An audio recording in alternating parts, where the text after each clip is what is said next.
Hey hello guys, welcome back to our channel. ఈరోజైతే మన topic వచ్చేసి పుష్ప 2 రన్ టైం ఎంత ఉందో చూద్దాం.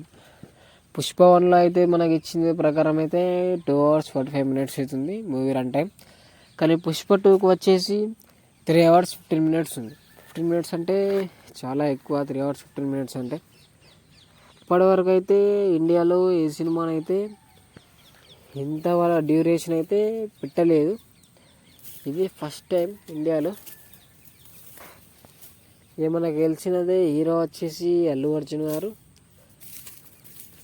పుష్ప 2లో మళ్ళీ విలన్గా మళ్ళా పోలీస్ బారావా సింగ్ వస్తున్నాడు. అలాగే మనకి హీరోయిన్ వచ్చేసి రష్మిక మందన. ఇప్పుడు ఒక కొత్త సాంగ్ అయితే రిలీజ్ చేశారు కదా మొన్ననే శ్రీలతోని. అదొక సాంగ్. ఒక జాతర సీనే 25 minutes ఉంటుందట.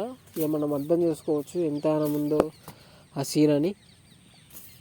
ఒక జాతర సీన్కి అంతానం ఇచ్చిందంటే ఆ జాతర సీన్లో అంతానం ఏముందో. మళ్ళీ రీఎంట్రీ ఇచ్చారు పోలీస్ ఆఫీసర్ అయితే. ఇంకా కథ అయితే స్ట్రాంగ్గా వెళ్తా అనిపిస్తుంది నాకైతే. అందుకే డ్యూరేషన్ ఎక్కువ పెరిగింది అనిపిస్తుంది నాకు. Okay, thank you for watching this video. ఈ వీడియో మీకు నచ్చినట్టయితే లైక్, షేర్, సబ్స్క్రైబ్ చేసుకోండి గైస్. ఇంకా మరిన్ని వీడియోస్ కోసం సబ్స్క్రైబ్. ఓకే.